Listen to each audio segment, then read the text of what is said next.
The 11 p.m. to 7 a.m. shift at Mercy General ICU in Colorado Springs belonged to people the day staff forgot existed. Sarah Chen moved through those dark corridors like a trained ghost, her sneakers silent on linoleum that smelled of industrial bleach and something underneath it, the metallic copper of old blood that no amount of sanitizer could fully erase. Her scrubs were pressed. Her hands were steady. Her eyes, when she glanced at patient monitors, held the kind of calm that comes from having already survived the worst. She arrived at 10:47 p.m., 12 minutes early as always, her badge clipped to her waistband next to a pen and a small trauma scissors with a scratched call sign etched into the steel. The ICU hummed with its nighttime rhythm, ventilators cycling, monitors beeping their fractional pulse, the distant hiss of oxygen tanks being connected in rooms where people hovered between living and not. Most of the staff avoided the night shift. Too quiet. Too dark. Too much time to think. Sarah had chosen it deliberately. Room 404 was her third stop on the medication round. Mr. Patterson lay in bed 7, a 73-year-old post-op cardiac patient scheduled for discharge tomorrow if the antibiotics held and the swelling in his legs continued to recede. His chart had been flagged twice for medication reconciliation, which should have meant nothing except that Sarah read every number on every page, and the number she saw made her pause at the medication dispensary cart. Warfarin. 10 milligrams, twice daily. She pulled the protocol tablet and scrolled back through the patient's history. Post-op day 4, stable anticoagulation on 5 milligrams every evening. Someone had doubled the dose without documentation of the clinical reason. Sarah's jaw tightened. She knew what doubled anticoagulation looked like, knew it from 3 years of night shifts and the kind of institutional blindness that happened when a patient was just a bed number to someone in a hurry. Bleeding into the lungs. Spontaneous hematomas. Death that looked like natural causes to anyone not paying attention. She made a mental note. Not documented. Not questioned. Not her job to challenge. Just observed. Just flagged in the part of her mind that never stopped working, the part that still moved like a tactical operator even when she was moving through an ICU in scrubs instead of body armor. Quiet night, a voice asked from behind her. Sarah didn't flinch. She'd heard the footsteps, had tracked them the moment they entered the ICU 12 seconds ago. The gait was unhurried. Confident. A man who expected the room to make space for him. Dr. Marcus Hayes. Attending physician. Cardiology. 37 years old according to his hospital profile, though the way he moved suggested he'd learned arrogance young and been practicing it ever since. He stood in the medication area with his arms crossed, watching her work. Sarah turned slowly, her face arranged in the expression she'd perfected over 18 months, attention without interest. Respect without recognition. Routine, she said. For letters. No inflection. Hayes studied her for a moment with the kind of appraising look a man gives to someone he's already decided was beneath him. You're the night shift nurse. Chen. Yes, doctor. You've been here how long? 18 months. He nodded slowly, processing this information like it meant something. Keep the ICU quiet tonight. I have a 6 a.m. presentation. I don't need any codes or complications. It wasn't a request. It was an announcement of preference delivered to someone he'd already catalogued as forgettable. Sarah had heard variants of this speech 100 times. The night shift was full of doctors who treated nurses like convenient parts of the hospital infrastructure, present when needed, invisible otherwise. She simply nodded and watched him walk toward the chart room, his shoes clicking against tile with the rhythm of someone who'd never questioned whether the sound he made belonged anywhere. Room 404 was next. Mr. Patterson was awake, his eyes tracking the ceiling with the glassy attention of someone medicating through pain. Sarah approached with the cart and began her assessment with the precision of someone who'd been trained to notice everything. Pulse strong. Respiration steady. She positioned him, the full roll from his left side to his right, and his blood pressure dipped almost imperceptibly on the monitor. 118 to 107. Systolic. Nothing alarming. A normal response to position change. except his skin had gone pale. His breathing had quickened to 22 from the steady 18 it had been 60 seconds ago. His eyes had refocused, suddenly sharper. These were the tiny cascades that preceded collapse, the body's whispering before it screams. Sarah's hands moved before her conscious mind finished processing. One hand pressed firmly against his lower back, supporting him into the new position. Her other hand was already moving to his full line, already beginning the assessment for the 4-push medication his chart suddenly told her he might need. Just adjusting you, Mr. Patterson. Vitals are perfect. Her voice was flat. Calm. The kind of calm that came from having performed medical interventions under fire, which this absolutely was not, which made it easy to perform them now without the adrenaline spike that made other nurses' hands tremble. His breathing settled. 20, 18. His blood pressure climbed back. 112, perfect. Sarah stood there for another 30 seconds to ensure the trend held, then adjusted his blankets with the kind of clinical efficiency that didn't look like emergency management because it wasn't, not anymore. What she'd done in 2011 in Ramadi had been emergency management. This was just nursing. Just observation. Just the kind of precision that had become muscle memory so deep she sometimes didn't recognize it as anything unusual. She finished her rounds at 2:14 a.m. The ICU was fully quiet now, even the ventilators seemed to breathe softly, as if respecting the hour. Sarah's break was scheduled for 2:30, which meant she had 16 minutes of unobserved time before anyone would need her for anything. She moved down the staff corridor where the fluorescent lights buzzed their mechanical song and pushed open the door to the break room locker area. Her locker was in the corner. 3rd row. The combination was a date she'd memorized and never said aloud. When she opened it, the scent of old paper and something else, something like dust and long-ago rain, escaped into the stale break room air. The field journal was there, exactly where she'd hidden it 18 months ago. A leather cover so worn it had gone soft, almost cloth-like. Pages yellowed at the edges. And pressed between the pages, as if they mattered more than anything else in the world, were desert flowers. Dried completely. Fragile as whispers. Sarah sat on the break room bench and opened the journal without reading the words. She never read the words anymore. Her hands moved to the pages and found the flowers instead, the zinnias from July 2011, pressed between July 31st and August 1st, 19 years old now. 19 years and they still held their shape. They still held their color, faded to the kind of brown that only deep time produced. She touched one gently with her index finger. Once. The texture of memory. The texture of something that had survived without growing, that had been stopped in the middle of living and preserved that way. The journal had their names written in pencil on the margins. Ramadi Sector. Operation Copper Dune. 6 names. And one of them, the one written in her own handwriting next to the August 1st entry, the one with the coordinates and the medical notation that she'd coded because she knew someday someone might find it, belonged to a man who was scheduled to arrive at Mercy General on Tuesday morning. A man who'd testified at her court-martial. A man named Colonel Marcus Webb. She didn't know that yet.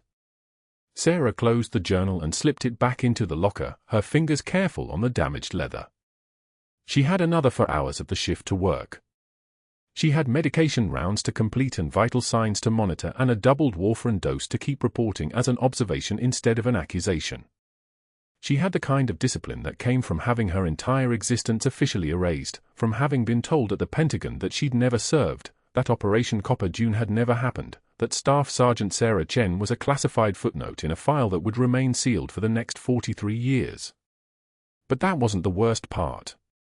The worst part was that Dr. Hayes, at 6:47 a.m., when he arrived for his early rounds and found a medication variance report on his desk that flagged the warfarin discrepancy in room 404, would make a decision based entirely on what he saw when he looked at Sarah Chen, which was a quiet night shift nurse, competent enough, deferential enough, and absolutely no threat to anything he'd built.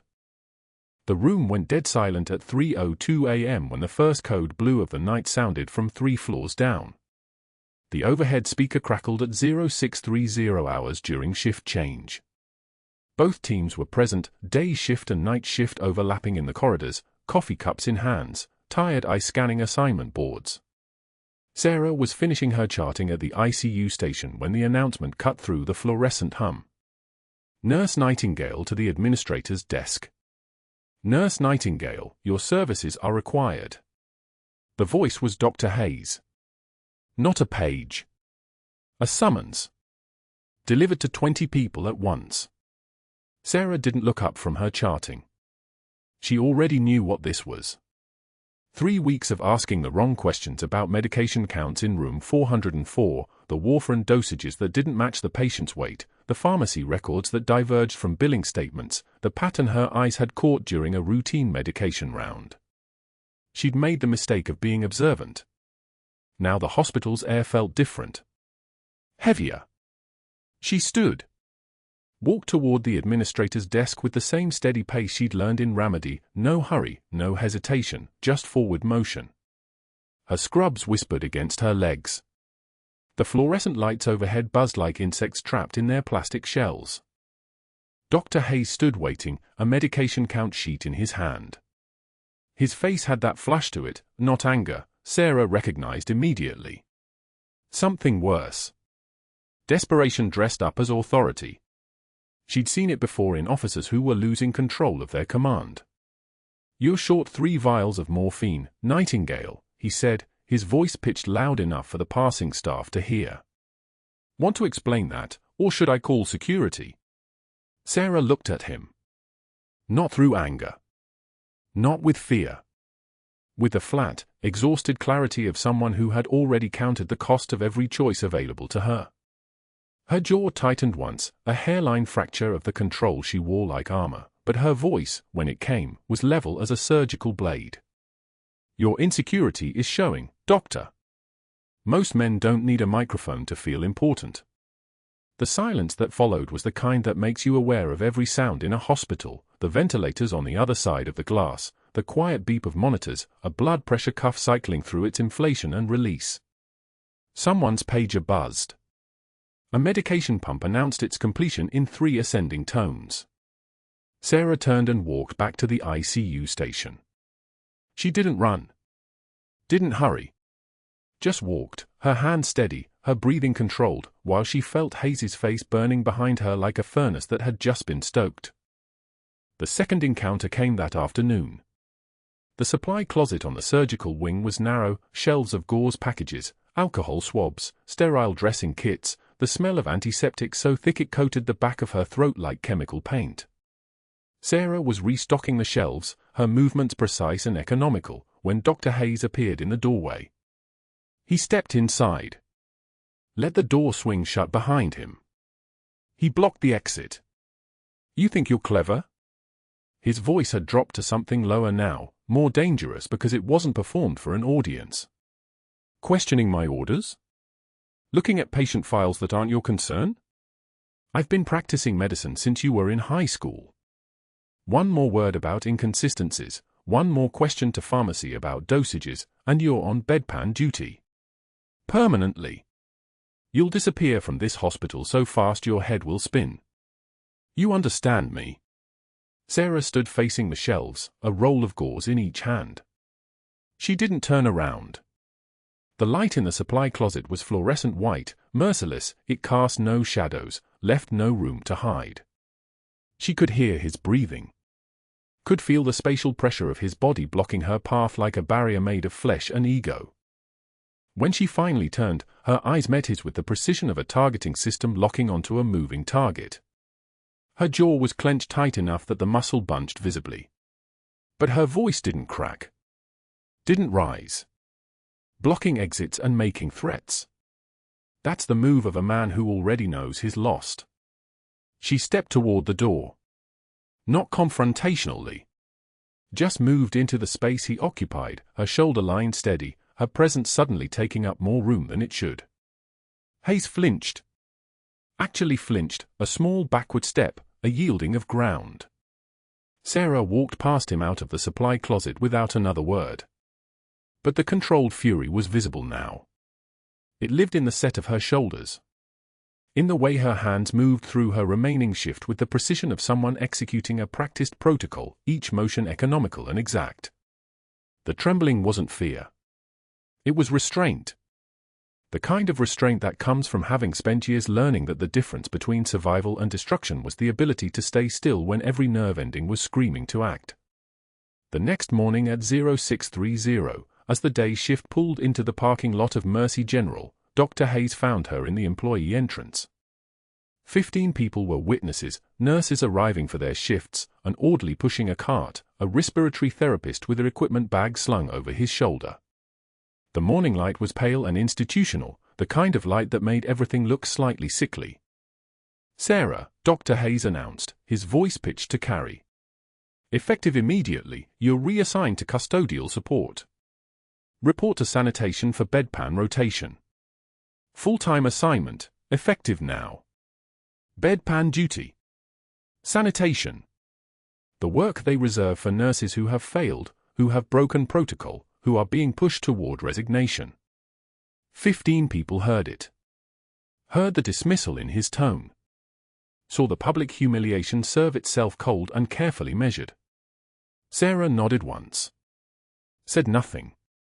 Turned and walked inside the hospital while she felt the weight of 17 pairs of eyes following her across the parking lot. The morning air was thin and cold, Colorado Springs sitting at 6,000 feet, thin enough that every breath felt like it cost something. Whispers followed her like smoke. That afternoon, she reported to the sanitation department on the surgical wing.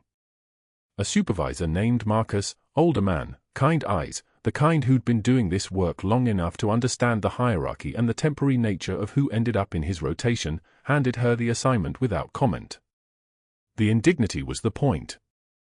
Hayes had moved her off the ICU floor entirely, away from the charts he'd been altering, away from the patterns that had caught her attention. Dr. Hayes had also updated her badge access. The electronic lock on the ICU wing now rejected her credentials. She discovered this at 2,100 hours when an alarm sounded from the ICU and voices were calling for any available hands. A multi-vehicle accident on Interstate 25 near the academy. 14 patients inbound. The triage team was overwhelmed. Sarah moved toward the ICU without thinking, muscle memory responding before her conscious mind had finished the calculation. Her hand was halfway to the badge reader when the red light flashed. Access denied. She stood there for exactly 2 seconds. Watching the ICU through the glass windows. Watching the controlled chaos of a trauma response in progress. Watching them pull a gurney into one of the resuscitation bays, a middle-aged male patient, unconscious, military tattoos visible on his forearm even from this distance. Then she saw the paperwork being logged at the bedside station. Colonel Marcus Webb. The name hit her like a physical force. 7 years fell away. Ramadi. The compound near Jolin District. The operation that went sideways when command ordered abort and she extracted 6 wounded operators anyway. Operation Copper Dune. The inquiry that followed. The testimony that had buried her. Colonel Webb was the one who testified against her. He'd called her reckless. Unfit for command. His words were the ones that ended up in her classified file, the ones that mandated her disappearance into this night shift at a civilian hospital in Colorado Springs, where no one was supposed to know who Staff Sergeant Sarah Chen really was. And now he was unconscious on a gurney in her ICU, his cardiac monitor showing irregular rhythms that the junior nurse assigned to his care didn't recognize. Atrial fibrillation. Possibly worse. The kind of arrhythmia that precedes cardiac tamponade in blunt force trauma, the kind of progression that kills people who don't know what they're looking at. Dr. Hayes appeared at that moment. Saw Sarah standing at the locked ICU door with her hand still raised to the badge reader. "You're not qualified for ICU care anymore, remember." His voice carried the satisfaction of a man who had consolidated control. "Get back to sanitation. You're done here."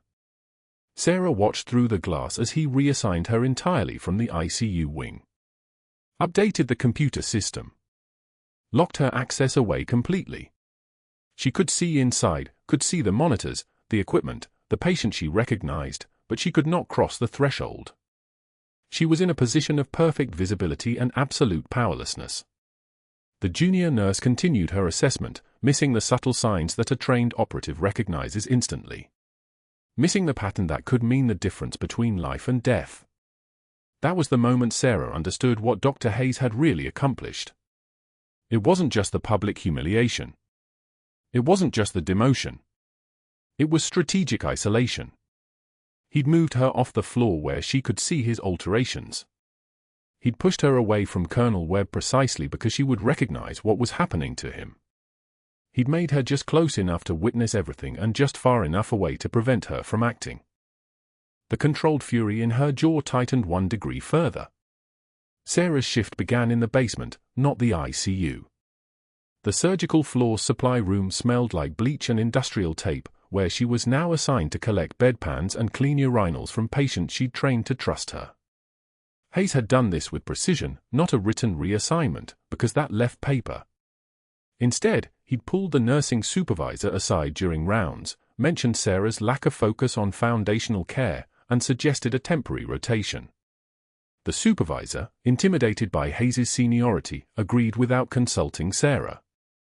By 11 p.m., when Sarah arrived for her shift, the ICU charge nurse was already apologetic.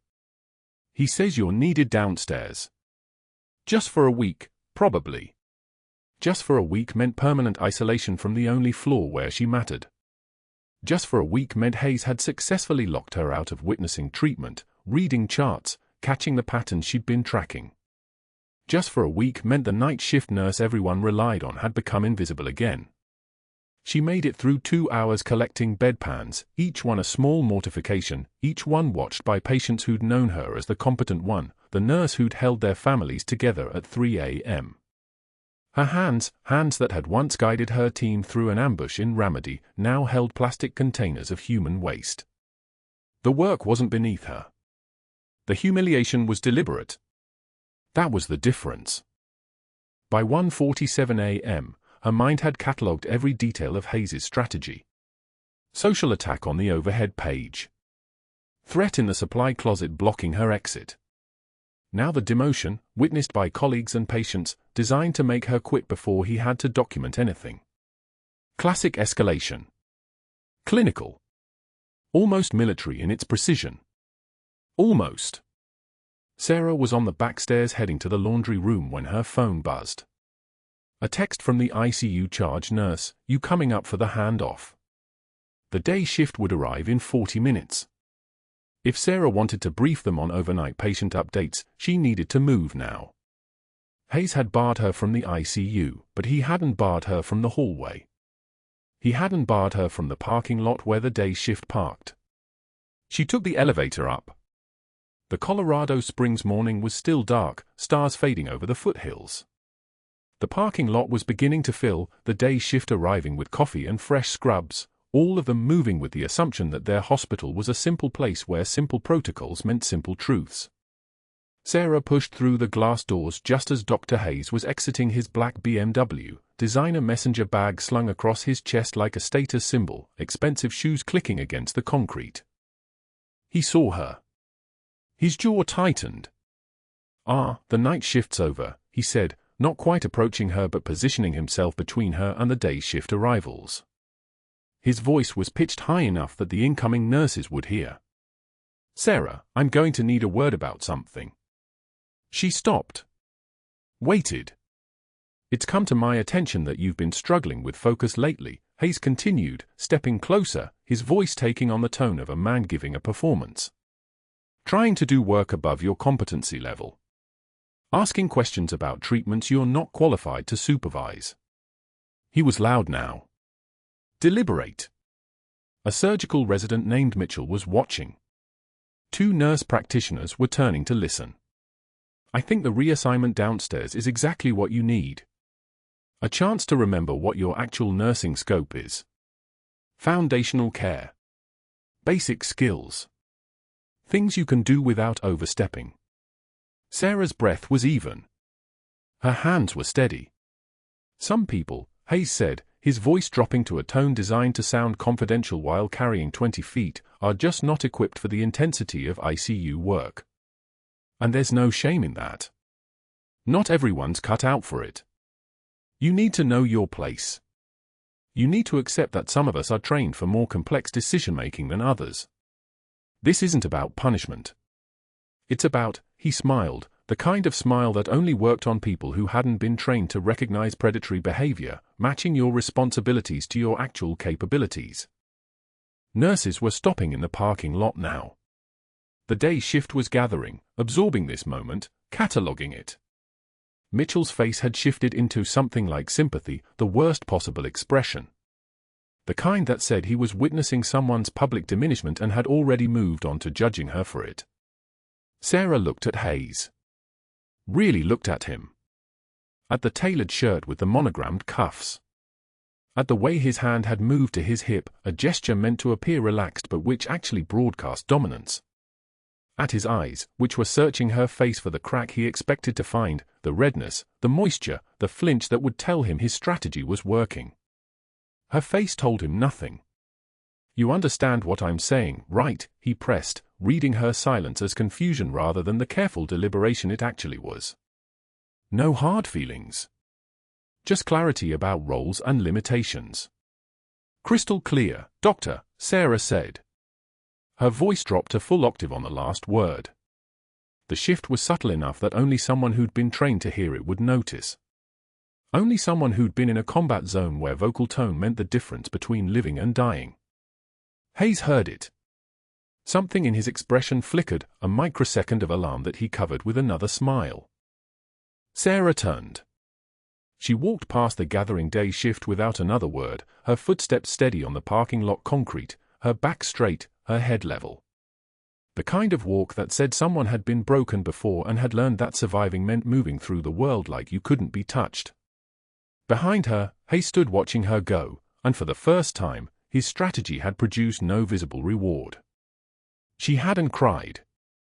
She hadn't retreated. She hadn't even argued. She had simply walked away, and the controlled fury in her jaw had tightened 1 degree further. The ICU loomed at the end of the corridor as she pushed back through the hospital doors. Sarah's badge, still programmed to all floors despite Hayes' orders, would open those double doors. She would brief the day shift. She would review overnight labs. She would do her job because the job was what kept her anchored when everything else was designed to make her unmoored. But as she rounded the corner toward the intensive care unit, the code alarm sounded. Not a routine page. Not a routine consultation. The alarm that meant someone's heart was failing in real time, that someone was minutes away from death unless the right person made the right decision in the next moments. The alarm came from the ICU. It came from one specific room. The room where a patient had been admitted yesterday, unconscious, critical, requiring someone to recognize patterns that nobody else on this shift was trained to see. Sarah's pace didn't change. Her breathing didn't change. Her body simply executed what 18 years of training had written into her muscle memory. She moved toward the sound. The ICU hallway was controlled chaos. 2 nurses were running. A resident she recognized, Jackson, second year, competent but still learning how to trust his own instincts, was standing at the monitor looking like someone was asking him to make a decision while standing in a burning building. The monitor showed a cardiac rhythm pattern that made Sarah's breath shallow in recognition, elevated JVP visible in the neck veins even from 6 feet away, muffled heart sounds, blood pressure dropping with each beat. Cardiac tamponade. Fluid compressing the heart. The patient had minutes before arrest. The patient was Colonel Marcus Webb. The recognition hit her like a physical thing. Not because she'd seen him since Ramadi. She hadn't. Not because she'd thought about him in the 7 years since the court-martial. She had. But seeing his face now, older, thinner, unconscious on a ventilator, triggered something that felt like falling through a floor that had seemed solid. This was the officer who had testified against her. Who had called her judgment reckless. Who had stood in front of a panel of military lawyers and explained to them why Staff Sergeant Sarah Chen was unfit to lead, unfit to command, her instincts too aggressive, a decision-making too independent. His testimony had been the final nail. His words had been the reason the military had decided she was safer disappeared than discharged. Buried. Forgotten. Now he was dying in her hospital, and her badge wouldn't let her through the ICU doors that Hayes had specifically ordered locked against her.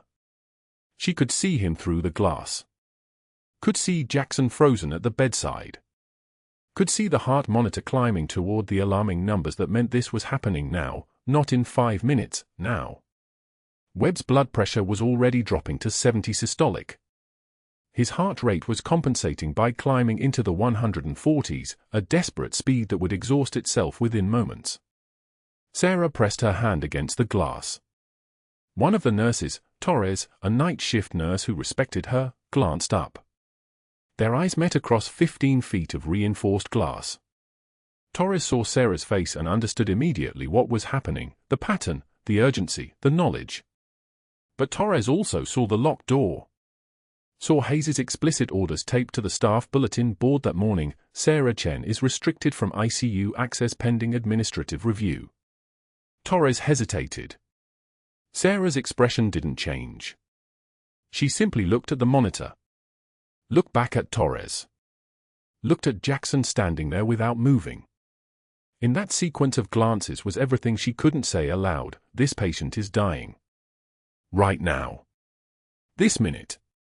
Do something or he doesn't survive the next 5 minutes. Torres moved to the door. Sarah was through it before it finished opening. Cardiac tamponade, Sarah said. Subcostal pericardiocentesis. Now. Jackson's face cycled through confusion, protest, and then the moment where medical necessity overrode protocol. I've never.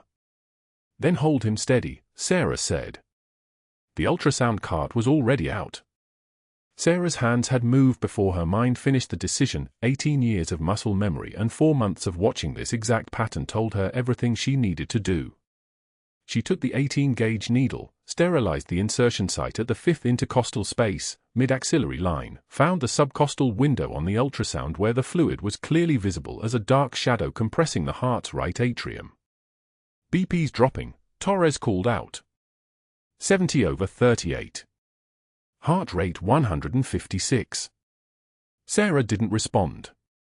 Her world had narrowed to the space between her hands and the ultrasound monitor. The needle went in at a precise angle, not too steep, not too shallow. The syringe attached. She advanced slowly, watching the ultrasound image for the moment the needle tip penetrated the pericardial sac. Got air, she said quietly. The hiss of air escaping the needle. The syringe filling with dark fluid, old blood from a cardiac injury, the body's own defense mechanism turned lethal. As the syringe emptied, the pressure inside Webb's chest released. BP's coming up, Torres said.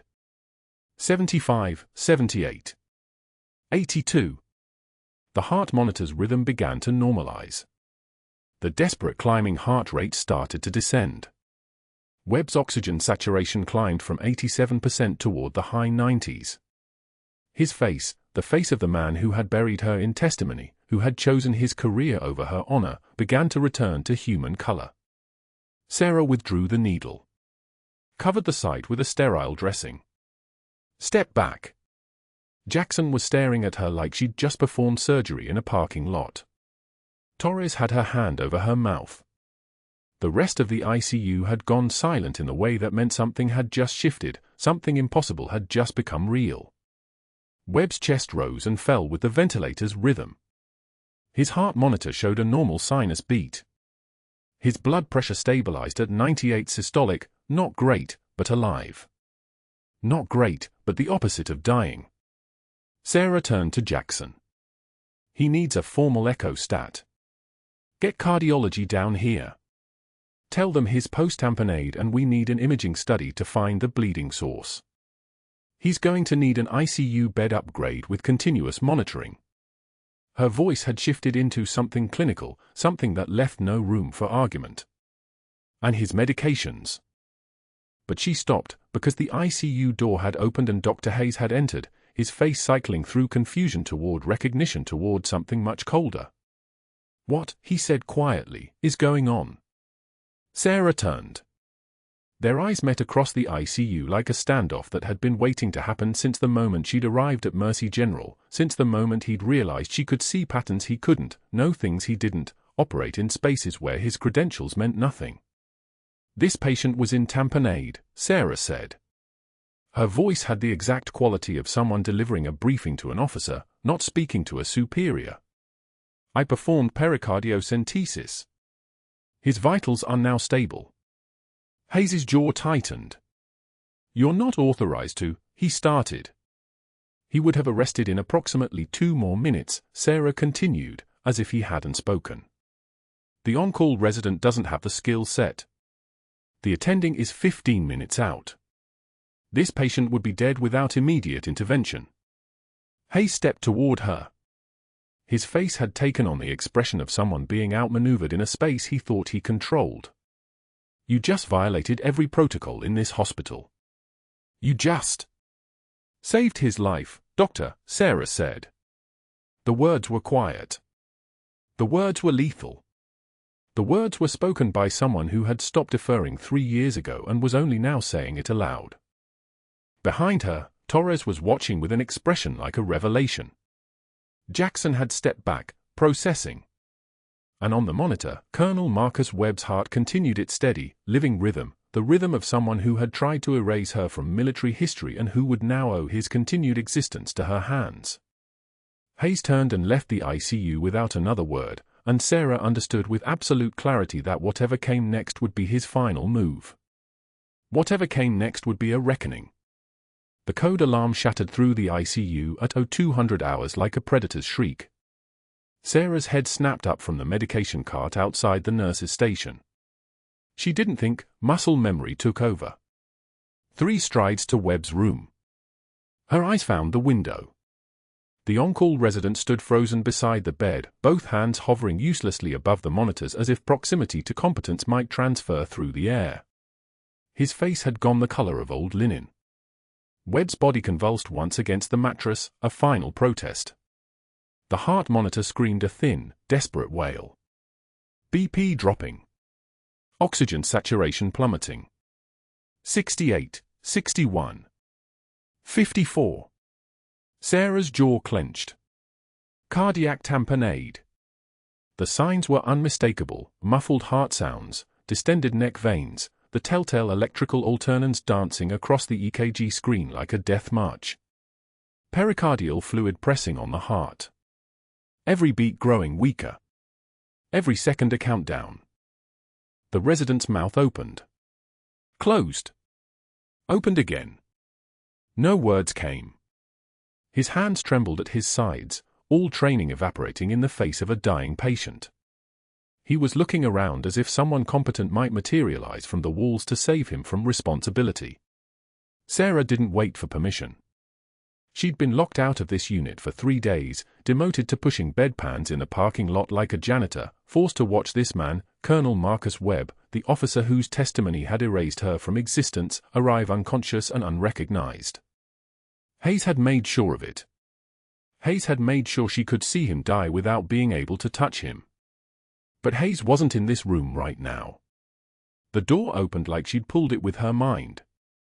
Sarah moved through it with the terrifying fluid precision of someone who'd already rehearsed this exact moment in her body 1,000 times. She didn't announce herself. Didn't ask for permission. The resident didn't try to stop her. He looked relieved to have someone else carry the weight of what came next. 14-gauge angiocath. Now. Her voice didn't sound like a nurse's voice. It sounded like a command transmitted through decades of muscle memory, the same tone she'd used to extract wounded operators from an ambush in Ramadi under sustained small arms fire when every second meant the difference between rescue and body bags. The resident fumbled for the needle, his hand still trembling. Sarah was already moving, scrubbing Webb's chest with betadine, the antiseptic smell sharp and metallic. She positioned the ultrasound probe over the pericardial sac, watching the dark fluid collection shimmer on the screen like a medical death knell. 200 milliliters of blood pressing the life out of him. She could see it all. The resident couldn't. The resident was still frozen, still waiting for someone else to decide. Sarah Chen had spent 18 years waiting for someone else to decide. She wasn't waiting anymore. She angled the needle precisely, the fifth intercostal space, just below the xiphoid process, at 45 degrees. Her hands moved with the kind of steady that comes from having inserted for lines in field ambulances while helicopters circled overhead and mortars thundered in the distance. Her hands remembered training. Her hands remembered keeping people alive when alive was the only choice that mattered. The needle slipped between his ribs like a key finding its lock. The resistance changed, fascia, then pericardium, then the sudden give that meant she was in the right place.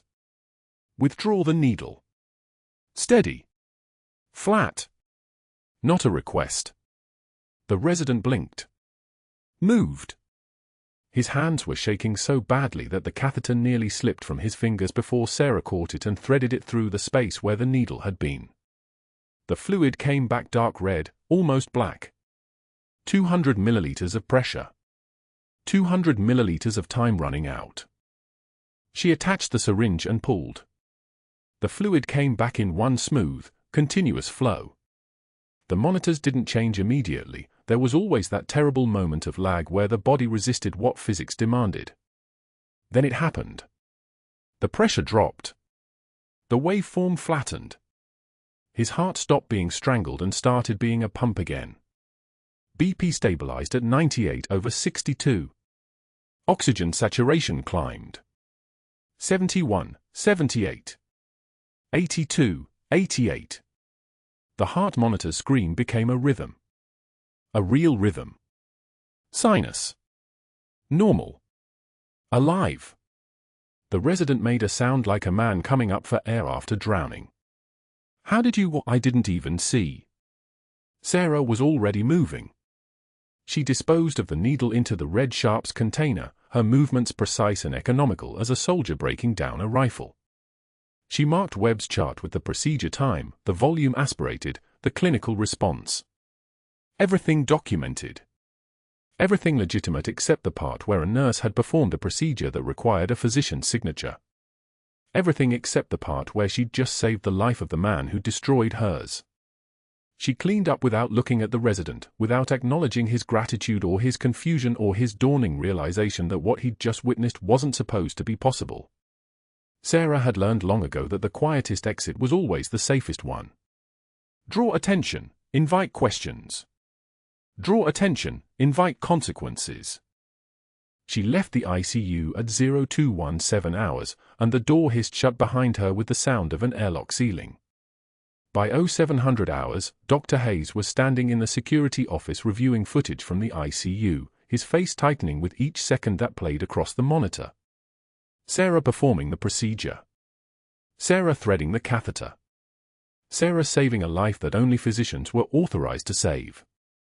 Sarah bypassing his explicit reassignment orders, circumventing his authority, rendering his punishment meaningless with a single moment of competence. The footage was everything he needed. The weapon he'd been sharpening. The perfect termination case. He spent the next 3 hours building an impeccable file. Section 12.4c of hospital protocols was unambiguous. Invasive procedures required physician supervision and authorization. He had that written regulation printed and highlighted.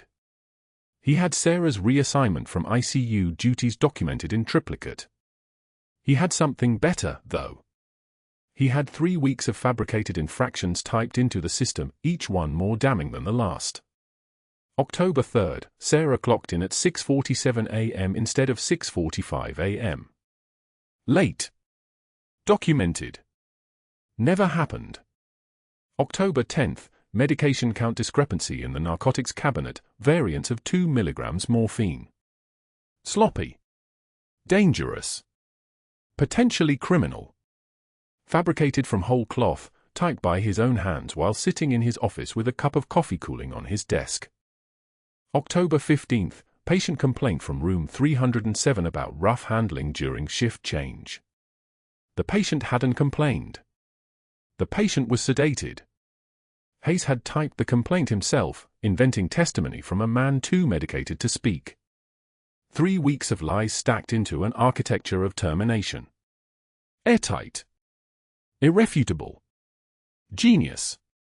He called the hospital administrator at 9:30 a.m. and requested an immediate meeting. When Sarah arrived for her shift at 10:55 a.m., she was intercepted before she reached the ICU and escorted to the administrative office instead.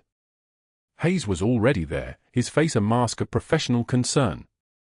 2 witnesses sat at the table, the compliance officer and the chief of nursing staff. Hayes opened the folder with the precision of a prosecutor presenting evidence to a jury. Sarah, we've discovered a serious violation of Protocol 12.4c regarding invasive procedures. This file documents a pattern of misconduct spanning 3 weeks, including tardiness, medication discrepancies, and patient complaints regarding your handling. Sarah sat in the chair without being asked. Her face was a smooth, expressionless plane of granite. Waiting. Hayes continued. You performed an unauthorized pericardiocentesis on Colonel Webb at 0215 hours this morning without physician authorization or supervision. You deliberately circumvented your reassignment to alternative duties. This constitutes patient endangerment and a direct violation of hospital protocol. I saved his life, Sarah said. Her voice was level as a laser. That's not the point, Hayes said, and there was something almost triumphant in his voice now. The point is that you exceeded your scope of practice. Regardless of the outcome, and I'm not acknowledging any outcome, you violated protocol. Hospital regulations exist for a reason. They exist to maintain order and protect the institution. Sarah didn't blink. Didn't move. Didn't flinch at the word outcome as if saving a man's life was something debatable, something that required permission. Hayes slid the termination letter across the table. Effective immediately, you are terminated from employment at Mercy General. Your employment record reflects protocol violations and patient endangerment. Security will escort you to your locker and then off hospital grounds. You'll receive your final paycheck and severance documentation in the mail. Sarah picked up the letter and read it once. Professional language. Airtight documentation. 3 weeks of fabricated infractions listed in chronological order.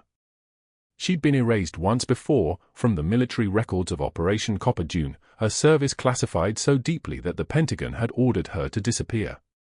Now she was being erased again, by a man with a grudge and access to hospital letterhead. She folded the letter once, stood up, and left the office without speaking another word. The security guard walked her to her locker. Sarah cleared it mechanically, her spare scrubs, her name badge, the jacket she'd worn for 8 months of night shifts. She didn't reach for the field journal with pressed desert flowers that she'd hidden in the back corner behind the shoe box. Some things didn't belong in the world yet. The afternoon sun hit her face like a slap when she walked through the ER doors. Colorado Springs in October felt like deception, bright and clear and beautiful, with absolutely no indication that a woman's life had just fractured. She drove home on autopilot. Parked in the driveway. Sat in the car for 17 minutes without moving, staring at the steering wheel. The termination letter was still in her hand, creased from being folded. At 2:30 p.m., her daughter Emma's car pulled into the driveway earlier than expected. Early release day from school. Emma bounded through the front door with the easy confidence of a 12-year-old who'd never been told her dreams were classified information. Sarah was sitting at the kitchen table, the termination letter in front of her like evidence at a crime scene. Emma's face changed when she saw her mother's expression. Mom. Emma's voice went up 2 octaves. Why are you home? Did something happen? Sarah opened her mouth. Closed it. The words wouldn't come. How do you explain to your child that you saved someone's life and they punished you for it? How do you explain that the people in charge reward obedience over competence, paperwork over lives saved, institutional protocol over the actual beating heart of a man who would have been dead by morning? Sarah's vision blurred. The first tear tracked down her face in a path of defeat. Then another. She was crying at her kitchen table, something Emma had never witnessed in 12 years of life. Sarah Chen didn't cry. Staff Sergeant Chen certainly didn't cry. But the woman sitting at the table was learning what it felt like to lose everything for the second time. Emma crossed the kitchen and stood beside her mother without speaking. She took Sarah's hand, small and warm and impossibly strong, and squeezed once. "Then we tell them who you really are," Emma said simply. Dr. Hayes arrived at Mercy General at 06 for 7 hours on a Tuesday morning, moving through the corridors with the methodical precision of a man constructing a case. He had discovered the pericardiocentesis entry in Colonel Webb's chart, unauthorized, undocumented, and signed by no physician. The needle mark between the ribs. The fluid withdrawn. The stabilization that followed. It took him exactly 90 seconds to understand what had happened and 19 minutes to decide Sarah Chen would be terminated before shift change. He began with Section 12.4c of the hospital bylaws, a regulation so obscure that most staff members didn't know it existed. Only licensed physicians could perform invasive procedures. The violation was perfect. Airtight. Indefensible. He drafted a complaint to the medical board at 0654, citing patient endangerment, gross negligence, and protocol breach. But Hayes was competent, which made him dangerous. A single complaint would raise questions. A pattern would bury her. By 0830, he had manufactured a 3-week documentation trail. He pulled the security footage of Sarah arriving 7 minutes late on March 14, a timestamp he recorded as 0507 instead of 0500, a detail small enough to seem administrative. He accessed the medication inventory logs and altered the methadone count from 4 units to 3, creating a discrepancy that had never existed. Then he typed for patient complaints himself, using different keyboards in different departments, statements from patients he had never spoken to, complaints about unprofessional demeanor and inattentiveness. His hands moved like a forger's hands, each keystroke deliberate, creating the paper architecture of her guilt. The file he assembled was beautiful in its fabrication. 3 weeks of infractions. Medication counts that didn't match. Tardiness never documented before. Patient complaints that formed a narrative pattern, a nurse slipping, neglecting, becoming unsafe. A nurse who didn't belong. By 0930, he had scheduled a termination meeting for 1,400 hours, invited 2 witnesses, and drafted the termination letter using language so precise it would survive any challenge. Protocol violation. Patient endangerment. Insubordination. The pericardiocentesis he couldn't mention without admitting he'd altered her chart. He was betting she would accept it quietly. A night shift nurse with no medical credentials on paper, no union rep, no documentation of military service. A woman who had been ordered by the Pentagon to disappear, who couldn't defend herself without revealing the classified past she'd been told to bury. Hayes had read her personnel file carefully. No emergency contacts listed as military. No family members with rank. No colleagues who could speak to her history. She would take the termination letter, sign the separation agreement, and vanish into whatever quiet life civilians built for themselves. She would protect the secret because the secret was all that was left. What he didn't understand was that Sarah Chen had already lost everything once. A second time would cost him his license. The termination meeting took place in the HR conference room on the 3rd floor. Sarah sat across from Hayes with her hands flat on the table, her face an empty map. He read from the complaints document with the measured tone of a professional delivering routine news. Patient endangerment. Protocol violation. The medication discrepancies. The tardiness. The patient complaints. 7 minutes of documentation designed to sound inevitable. 2 witnesses sat in uncomfortable chairs along the wall. HR Director Patricia Chen, no relation to Sarah, and Hospital Legal Counsel Michael Voss. Both of them watching Sarah for a reaction that never came. When Hayes finished, he slid the termination letter across the table. She didn't pick it up. She stared at it the way a sniper stares at a target, taking inventory. Then she spoke, her voice level and distant, each word separated by a measured breath. The pericardiocentesis was necessary. That procedure was not authorized, Hayes said. The resident froze. Patient was in tamponade. I stabilized him. You violated Section 12.4c. Only physicians perform invasive procedures. Sarah looked at him across the table, and the room's temperature seemed to drop. You altered that chart. Hayes's jaw tightened. I don't know what you mean. Colonel Webb's arrival time. The fluid withdrawal measurement. The medication counts, they were accurate when I documented them. Her voice was still level, still controlled, but something in it had changed. The tone of someone who had already survived worse than this. You fabricated everything in this file. You have no proof, Hayes said, and he was right. She didn't. Not yet. Sarah stood and walked toward the door without taking the termination letter. Hayes moved to block her path. She stopped exactly 3 feet from him, which was a professional distance, which was legal, which was the restraint of someone trained not to cross lines. You're wrong about one thing, Doctor, she said quietly. I'm going to fight this. She didn't fight it the way Hayes expected. She didn't hire a lawyer or file a grievance.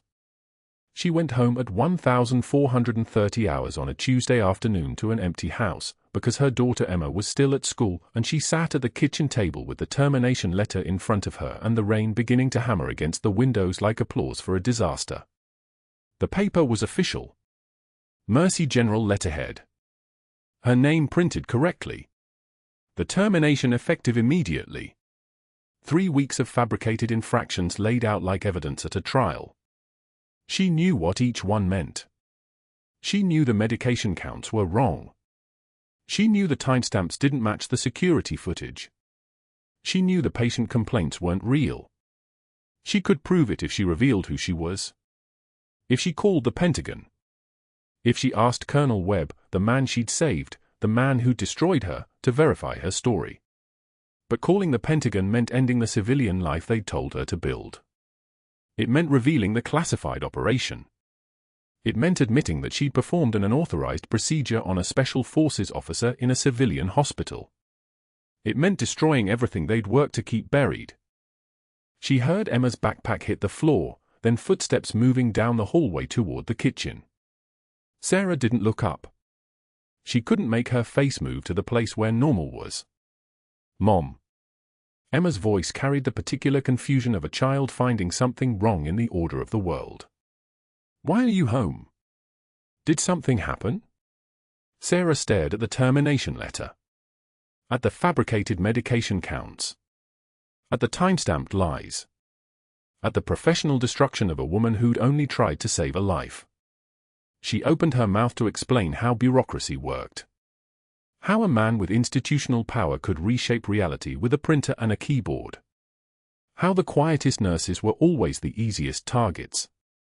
But there were no words. Not in English. Not in any language that existed in Colorado Springs on a Tuesday afternoon in March. Emma pulled out a chair and sat down beside her mother, and neither of them spoke. The rain hammered the windows. The clock on the wall ticked.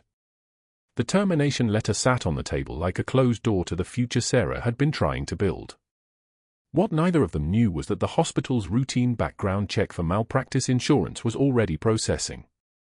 That a database flag had been triggered at 0933 hours that morning, a classified security clearance level that required FBI authorization even to view. That the machinery of federal security was already moving. That phone calls were being made to the Pentagon at that exact moment. That Dr. Hayes had just set in motion the sequence of events that would end his career, destroy his license, and expose the fraud that had made him rich. That everything was about to change in ways neither of them could imagine. Sarah's hand found Emma's hand on the table and held it. The rain continued. Outside, the sky darkened toward evening. And somewhere in the federal databases of the Department of Defense, an algorithm completed its scan and flagged the clearance level that should never have appeared in a Colorado Springs nurse's file. The kind of clearance that meant classified operations.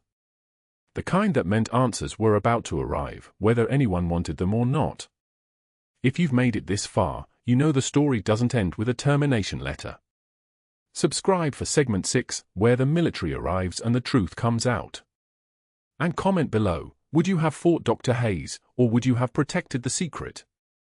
Like this video if you think Sarah should have called the Pentagon immediately.